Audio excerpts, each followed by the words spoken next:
This is Fulcrum, a Star Wars podcast. Your way of tapping into the Force from a galaxy far, far away. Hello there. Hello, what have we here?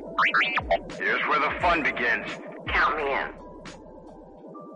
Hello, everybody, and welcome in to Fulcrum, a Star Wars podcast. We're back with our Rebels rewatch, and it continues with Season 1, Episode 5, titled Rise of the Old Masters. It was released originally on October 20th, 2014. It was written for the screen by Henry Gilroy and directed by Stuart Lee. I'm Colton Robertson. I'm joined by Joseph George. What's up, homie? Oh, what up, what up? Always a pleasure to be here. Oh, and it's always a pleasure to have you, and I'm ready to dive back into some Rebels. This is our only episode of Season 1, which we will be covering a solo episode. And it's a good one for that. It's a good one for that. There's a lot of lore implications, a lot of confirmations, there's a lot going on here. How'd you feel about Season 1, Episode 5? This one, at least the first introduction of the Inquisitor, which was really, really nice to see him come into the show. He ended up officially. Yes, Yeah, I get. Or was he? Was he? He'd been in the. Yes, he's the very first character in the show. He meets Ezra. Yes, and he meets Kanan. Ezra. I guess for the first that's time. why we see. I guess where I was going with that is him walking into the room. Just I am the Inquisitor, and just his whole jam. It felt like a character introduction, I guess, but it was just for Ezra and Kanan. Hello, and it was the introduction to our heroes for sure, and also funny. Throughout Season 1, there are no other Inquisitors. The existence of other Inquisitors is a mystery to Kanan and Ezra.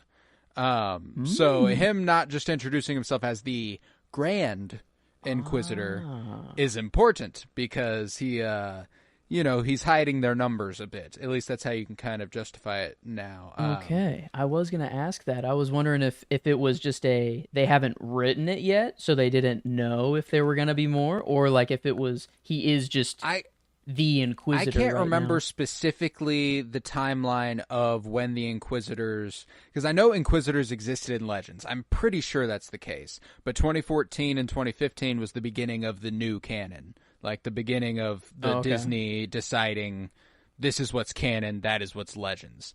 So it's hard to say that in Season 1 of Rebels, which was 2014, a year prior to, The Force Awakens, and it is kind of the first thing in Disney canon. It's hard to say if they were not committing or if they were planning. If they were like, well, if we want to, we can always introduce more Inquisitors later. Or was it that they were just like, I don't know, maybe we'll see. Either way, it works out. It works out for him too. Like you said, like just to let him know that not to let him know his numbers and that I am the Inquisitor. There are more. Yeah, but it was hard.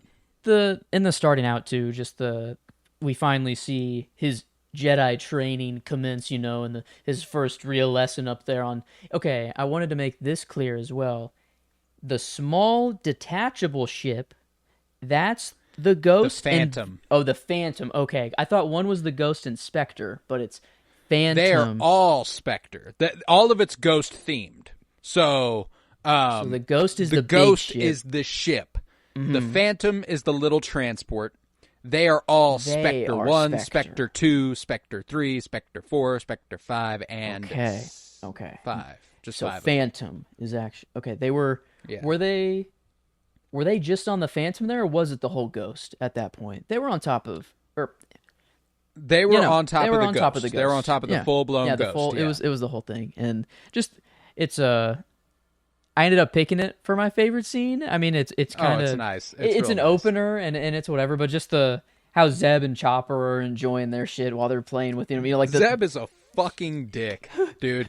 There's a line he says that I'm like, Jesus Christ, man, this guy survived Order 66. Are you kidding me? He goes, he says, I thought this shit would be more exciting. No wonder the old religion died. That's like, right. Oh my Jesus. God, he did. Like, he was going in on him, and just he's supposed to be that annoying older brother, just picking on him. But I feel like he's a little bit jealous as well. It's like Jedi training. Certainly. He's never gotten to, but just Chopper being the literal like kind of baseball machine, machine pitch, the and just machine pitch. Zeb just being the one feeding him, and like Zeb does not need to just be dropping Chopper.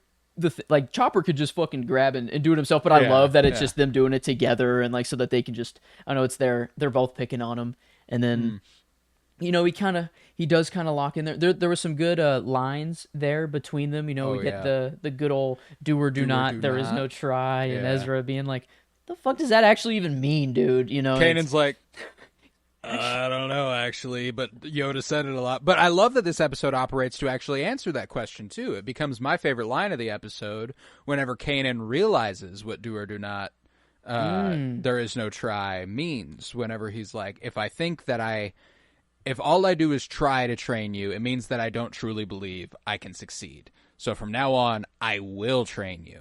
You may fail, I may fail, but there is no try. I'm like, that's hard, and obviously it's a very philosophical idea. You do quite literally have to try at anything in order to do anything, but it's much more than that. And I appreciate them approaching it from a philosophical approach versus the literal whenever. And I love the way this episode operates to show us Kanan's insecurities, as he was never a knight. He was a Padawan. He's not like, ooh, he never graduates anything beyond being a Padawan. Like, so his insecurity is not born of the fact that Ezra is not a pupil fit to learn from him. It's that he's not a master worthy to teach anybody. And I really, really like that. And it's why Kanan is my favorite character of the episode, kind of easily. I think that, I love the way that, it's classic lack of communication, and I love the way they really depict Kanan and Ezra as father-son, kind of, in this episode. Really comes through in my favorite shot of the episode, which is them getting a game of catch-in at the end of the episode, where Kanan winds up and throws him the cans instead of, we got the wide, how about we do a little training, bud? Every time the family just comes through is just... The classic lack of communication. Both Ezra and Kanan have their insecurities, and Ezra being the older brother, or not Ezra, Zeb being the older brother, being like, he means it's hard to train you, egging on those worst insecurities in Ezra, kind of causing Ezra to project the situation the entire episode as being him trying to pawn him off. He doesn't want him anymore.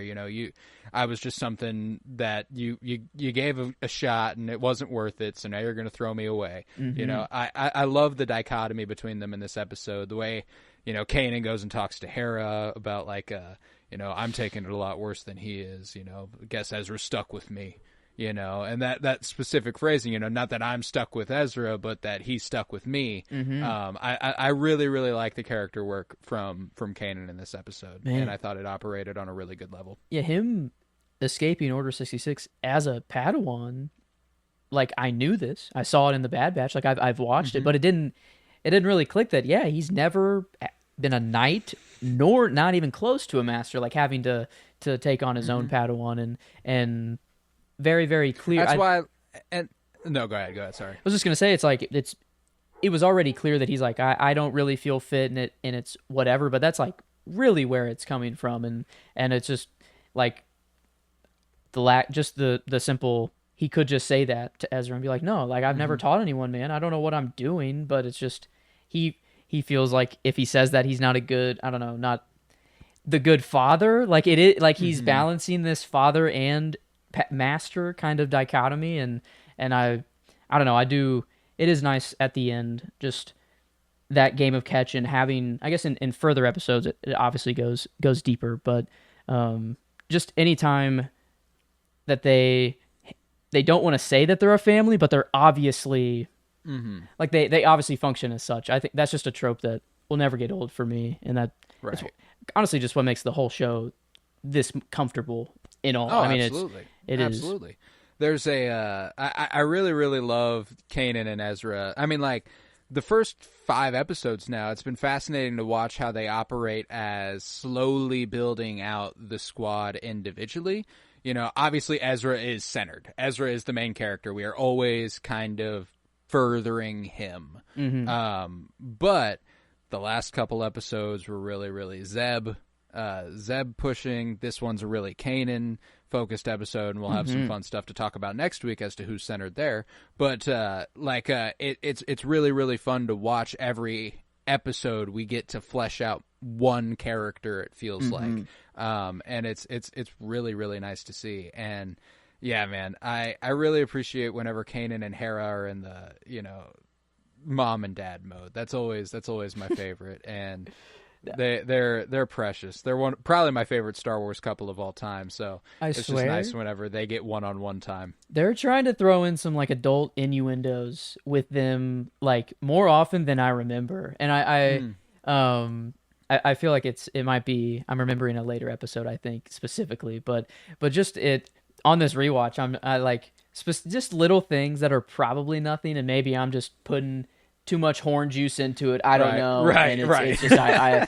think. Well, no, that's the thing, that in Star Wars, like, innuendo is about as far as you're ever going to get, Like, there's this saying that, I can't remember who said it, but, like, a kiss in Star Wars is sex. Like, that's not, like, it's not, we never take it there. We rarely take it there. So whenever it does happen, it's like, whoa, this is the deepest expression of love we get in Star Wars. You know what I'm saying? So like, it's fun to watch, and it sucks that, I mean, like Kanan and Hera don't kiss for several seasons. It takes a long time to get there, but like that's why kissing is sex, like, because it is the biggest leap. And I think that's a funny thing that is a reality in. I guess show, I was trying to think franchise. If we literally have had no sex scenes, and like Andor's the like him just waking up and walking to the shower, but no, it was just we also see out of the bed, Bix and the homeboy who gets got. Like they definitely get there. Yeah, whatever that guy's name is, we hated him because he ratted on. He was a prick. Yeah. Can't remember. It's right on the tip of my tongue, but I can't get there. But like they allude to them having sex. They allude to them having sex pretty hard. But no on-screen sex. Like they make out, go to the bed, we wake up the next morning. So it's about as much as we're gonna get anyway. Okay. This is like there are no sex scenes in Star Wars. I thought we might. I feel like the Acolyte. I thought we were going there at some point. Maybe not. I think it was because there was nudity in the Acolyte. That's why I was like, we come here being full. Yeah, just full. Full frontal. That'll do it. It could have gone. Season 2, we might be going there, but we might. That's But yeah, I guess for now we'll be waiting for the kiss. That'll happen in many, many seasons, I guess. And do you think it's that they didn't want to reveal? They're obviously a couple, but is it like they're trying to hide it from the crew, or like not the shit, strictly. And I think it's more the mission comes above all else. I think there's an element to it that Hera's committed to the rebellion. Kanan's gotten a lot more responsibility with having a Padawan and everything, and that they never have time on their own anyway. So like, it's just kind of an unfortunate circumstance where what they want isn't going to happen the way they want it to, and it happens about as much as it can, because I wondered if his Jedi, like if that was still holding any weight, if he's like, I'm still a Jedi, I can't form any attachments like that, if that I'm sure there's an element to that. I'm sure there's something there for Kanan where there is some sort of mental, like, Catholic guilt, like he's kind of, his religion prevents him from being able to commit to that completely. And ultimately him kind of not tossing his old training aside, but you hear in this episode him literally rephrase Yoda's words. And there's a lot of back and forth in this episode about that are callbacks, like Sabine in the elevator being like, his plan keeps getting worse all the time, and Zeb being like, let's hope he doesn't change it again, like the Lando Vader callback in Empire Strikes Back, and I'm right here, guys. No, but like he's regurgitating right now. He's not using his own experience to inform his lessons, you know, like, so when he says do or do not, there is no try, he doesn't have an explanation for it. It's not because he knows what he's teaching, it's because it's what he was taught. And the longer the show goes, the more he gains his own experience, the more he starts learning how to channel that into lessons. It's God, Kanan. He might, like, by the end of the show, we might be sitting in a spot where we are genuinely considering him one of the best Jedi. He might be. Period. That's what I was about to say already. Is that, like, from right now, like, is he just? I mean, I love my boy Obi-Wan, but he's done some fucked up things in the past, and he's dogmatic. He's really dogmatic. You know, like even whenever Luke believes they can redeem Vader, Obi-Wan's like, "No, you got to kill his ass." You know, like that's. Yeah, I mean, to him, he thought he was gone. No, exactly. Gone. You know, so like that's why it's like there's an element to like Yoda and Obi-Wan. They can't be the greatest Jedi of all time. You know, they might be great embodiments of the light, but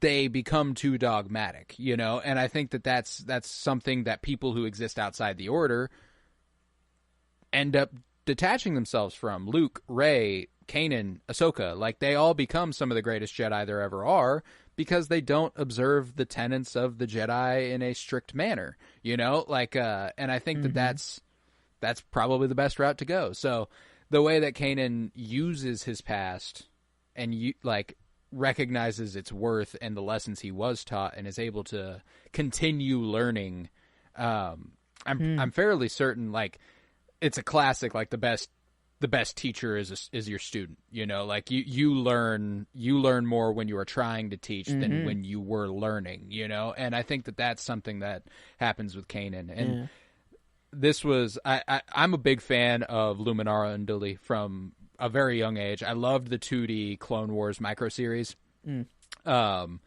she has a badass episode with Barriss Offee, her former Padawan, where they just go ham. So like ever since I was young and I saw them do that, I was like, oh my God, I fucking love Luminara. Wow. So this was sad. You know, this is a sad episode. Didn't know she went in that was the 2D, like the 03, 04. I didn't know she was that old in there. That's pretty sick. Yeah, because I mean, she's in Attack of the Clones or Revenge of the Sith. Like does she have a line, or is she in the background? I can't remember strictly. I think she's just kind of around. I feel like she's in the Chancellor's office at one time. I know her and Barriss. Actually, she's definitely in Attack of the Clones. They are in the pit. That they are like fighting back to back, if I remember correctly. So like has existed since 02. So this is kind of a a fun pull through. And we also saw, I mean, Kanan's master, Depa Billaba, in Phantom Menace even. She's on the council. So, like... oh, wow. There's a strong history where, like, him being like, you know, I met her once. You know, I like the way that he has to reflect on his Jedi time a little bit in this episode, where he's like, I met her once, she was a great Jedi, you know? But, like, who wasn't a great Jedi to a Padawan at the time? You know, if you are a master... to any Padawan in the temple, you're a great Jedi. And I think it's kind of cool to see him reflect on them like that. What a weird visual to see, though. You're like, hey, we're here to save you. Let's go. We're breaking you out. And then just like Kane's like, something's wrong here, though. I don't I can't tell what, but something. This ain't right. And then just the slow walk, back into there. It's just a little, and then, well, we watched I feel like this literally just happened in Crystal Skull. I know recording wise we're way off there, but like the literal cutting open of the little thing, and then the face like immediately kind of get dusting away and getting old, right. and very Ezra, similar. Ezra being like, what the fuck? He was like, what just happened to her? And and we did mention last week how there's a lot of Indiana Jones-isms in Rebels. That's probably there's a decent chance that is a direct reference, but furthermore, this little thing they're keeping her in, if her presence is felt, are they being preserved? I know. That's what I wondered, if it was just Kanan and Ezra, and this is just her Force ghost. Like this is but in animation, it's just her. I don't know. But I guess they do have Force ghosts in here eventually, though, that are like the true Force ghost. Like, doesn't Obi know? No, Obi-Wan's alive. He kills. Yeah, so that's like when it comes to, I'm pretty sure there's like projectors that are projecting an image of Luminara in this room, I think is what they allude to. Oh, okay. I didn't hear that then. And do you remember anything about Senator Gall Travis, the one who delivers that message, who they were like Ezra's like, what the fuck's a Gall Travis? And he's the senator in exile who impedes upon Imperial broadcasts and says to. Do you remember where his story goes at all? And if not, are you okay with me spoiling that? That the guy that I thought was the farmer before that worked in the factory? Oh, okay. But no, yeah, it's fine. Any spoilers for Rebels? I'm not like I'm sure. Okay, but he's actually an Imperial agent trying to fish out rebels. Okay. He's not actually a rebel.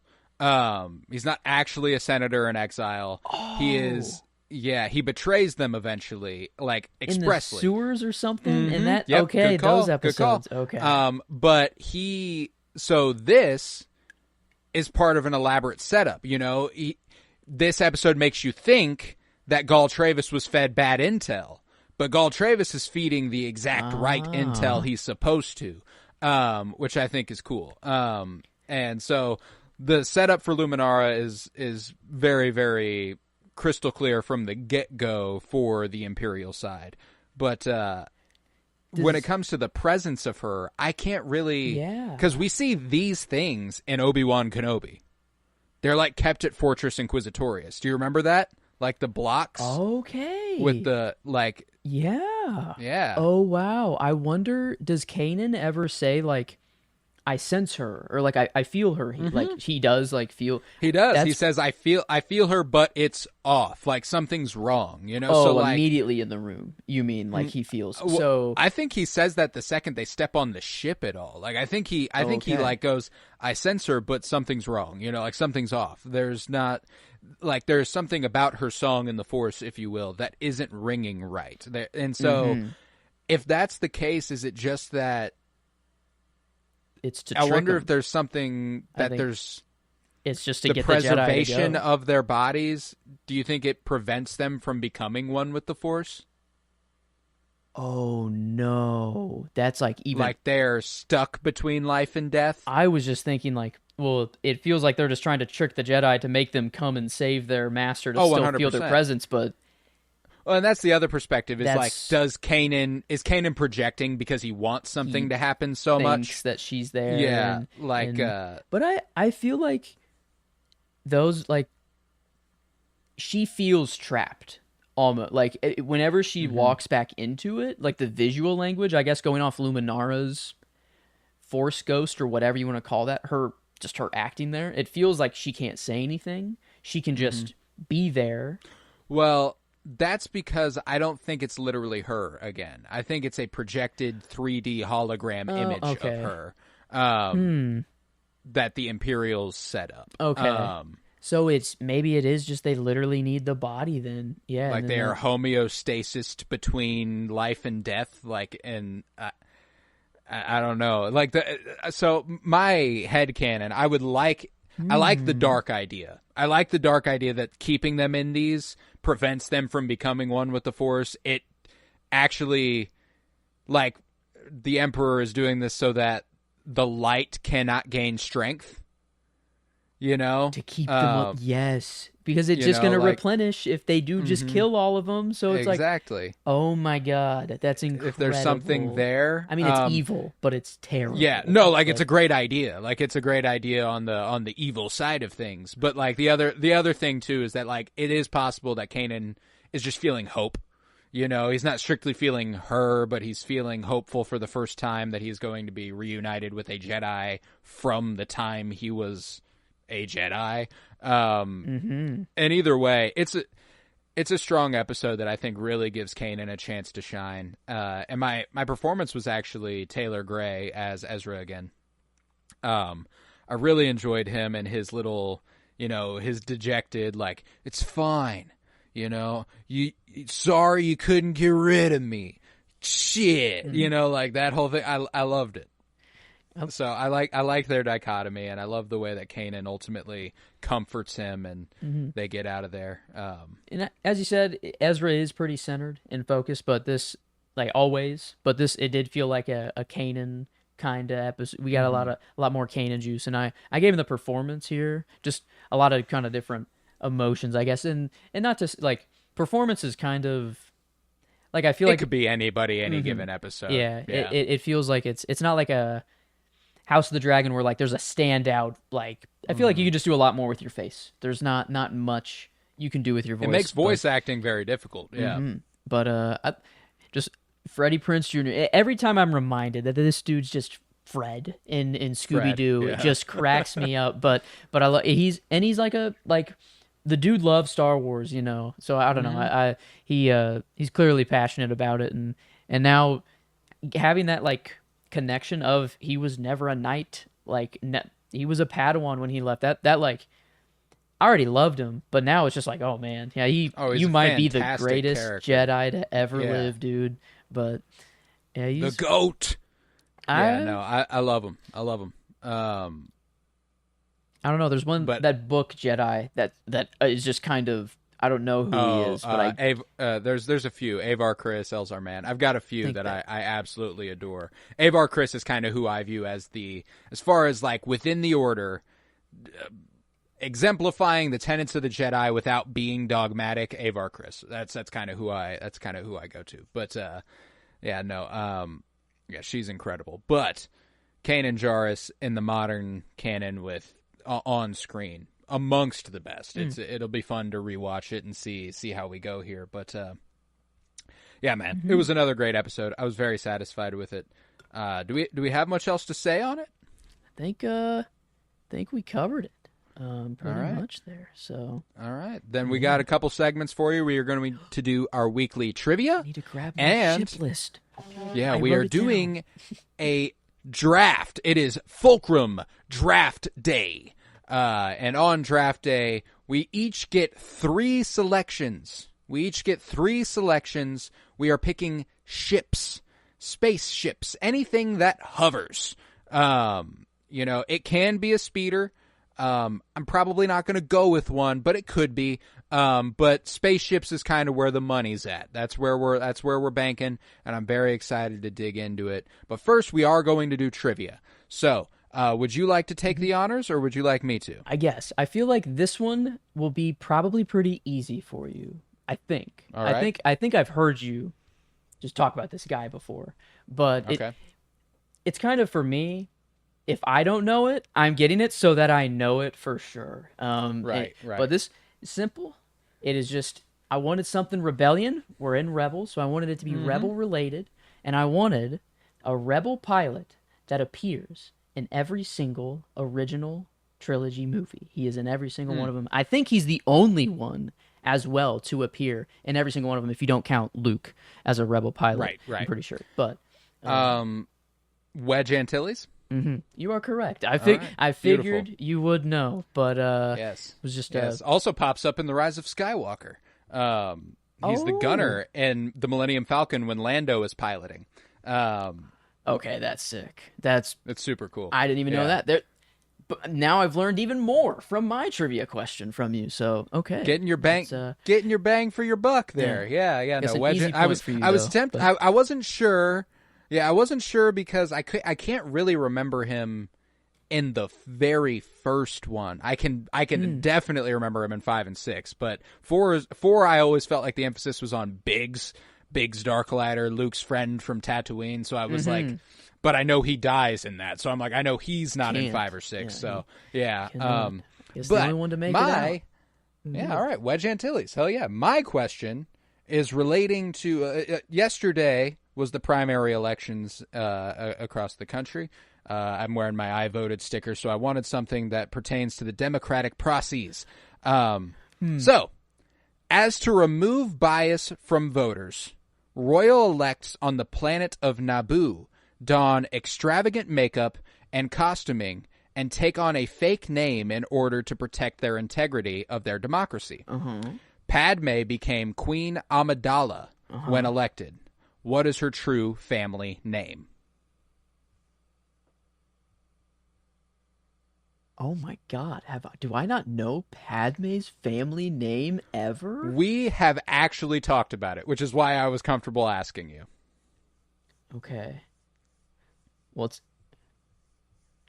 ooh, I feel like it's there. I would be taking a shot at the dark. I don't know it. Uh-oh. I don't. But I might have to concede on it. I'd be throwing out a random name completely, Right. but oh my God, no! You're gonna say it, and I'm gonna remember the conversation we had about it, though. But I'll have to concede on this one. It is Naberrie. Naberrie. Naberrie. Wow. Padme Naberrie. Naberrie. Oh, okay. That does ring a bell. Not as much. I don't think I would have ever arrived there now. It was a long time ago. Yeah, no. It was. I mean, like we talked about it a long time ago. But yeah, Naberrie. Wow. I think we talked about it in relationship to ship names, like not the ships that are spaceships, but ships as in relationships. We talked about how Amidala, Anakin and Amidala is their ship name, but I prefer Skyberry. I think it's better. Skyberry. That rings a bell a lot more. I feel like that's the conversation we had, but okay. But Naberrie is Padme Amidala Naberrie is kind of it's, and I always loved that lore on the Naboo elections that like that's dope. Even her family doesn't know she's the candidate. Like it's so that nobody, like, there are influential families, they can't bribe anybody. They can't convince anybody, like, we'll do this if you vote here. We'll do this if you vote. Nobody. Like, she just goes to school, I think, is the cover. Like, she's going off to school, but she's actually on the campaign trail. Awesome. Honestly, let's start doing that shit. Let's start doing that shit off your merit alone. That's pretty sick. And because it's kind of like, it reminded me of The Masked Singer, that one show where, celebrities are just hidden forever and like they can't tell anybody, but then they're unveiled and holy shit. But no, for political cycles, I like that. So it's a fruitful democratic process. So I wanted to talk about it since I went ahead and voted in the Democratic primary yesterday. Yeah, all right. Then let's do a draft. It is Star Wars Draft Day. Like I said, we each get 3 choices. We will each pick 3 ships. And I will go ahead and flip a coin. Yeah, I was going to say, do we have an honorary... We used to use a Star Wars book or anything. We use anything to flip before. We did used to do... I don't have a paperback. I feel weird flipping the hardcovers. I do have a literal coin. Okay, here we go. The remote. The remote is what we use. The remote precedes the book. So like yes, it feels more right with the. And this is a brand new pristine white remote, all right, so if you would like to select, I will give you the opportunity to select top, bottom, heads, tails. We'll go heads. And if you are ready, you'll go heads. Heads or the top. Yep. Heads. Okay. You get first pick. Honestly. What ship are you taking out of the gate? Well, I wrote down 13. So I have 13 possibilities. There's plenty in the bank to choose from. Honorable mention that I thought of last second when you just said it could be a speeder, could float. Anakin's pod racer. It does float. An honorable mention could be a cool vehicle. I won't pick it though. Okay, first pick. Wow. I mean, come on. It's the first one I wrote down. It is the iconic Star Wars ship. I feel like, to me, it's what we know everyone in. I was going on which family I kind of wanted to pick or which ship I wanted to pick, but the Millennium Falcon will kind of always, I think, reign supreme for me. I'll have to take that one first. I'm sorry. And I can't blame you. It would have been the first pick no matter what. But since we are covering Rebels, I'm going to go ahead and take my other favorite. I'm going to go Ghost. I love the Ghost dearly. So, yeah, Millennium Falcon and Ghost, I was confident were probably going to be the first 2 off the board. Yep. The big freighters, I love them. They're satisfying to look at. I really enjoy them. So, all right, you got the Millennium Falcon. I've got the Ghost. Where are you going? Pick number 2. This is where it gets exciting. I knew these were probably the first 2. This is... At first, I thought I would just go with the first ones that came to my mind because I feel like these are the ships that I know the most and love the most. But then I wrote some that are kind of far down that I'm like, oh, man. They're fun. It's like... You got some fun choices. Yes. So Ghost would have been number 2 for sure. I got to go with the only other family good ship here. It's the Bad Batch's ship. I'm going with the Marauder. I know. I figured you would want it, and it would have gone. It's third on my list after the Falcon and the Ghost. So, but right below that, I'm gonna go ahead and capitalize on another family ship, and I'm gonna take the Razor Crest. Okay, we're going off in the board. The exact order. Okay. Okay. I like that. All right. So I've got the Razor Crest and the Ghost. You've got the Falcon and the Marauder. Ooh. Last pick. What rounds it out for you? I guess I can say all my choice. I don't have to be secretive. This my last one. You could give me an idea though. That's fair. I mean, I've got 2 I've got 2 to choose from. I listed 6. I was like, and right now we're 4 for 6 as far as what went off the board. Razor. So like out of Mando ships, the Razor Crest. It's just that one. I don't even know what his other one is called. Like Naboo. I don't think. It's just like a Naboo starfighter. Yeah. So like that was one that I thought of. The Naboo, I mean it's gorgeous. Like Padme's kind of queen ship, or I don't know what you want to call it.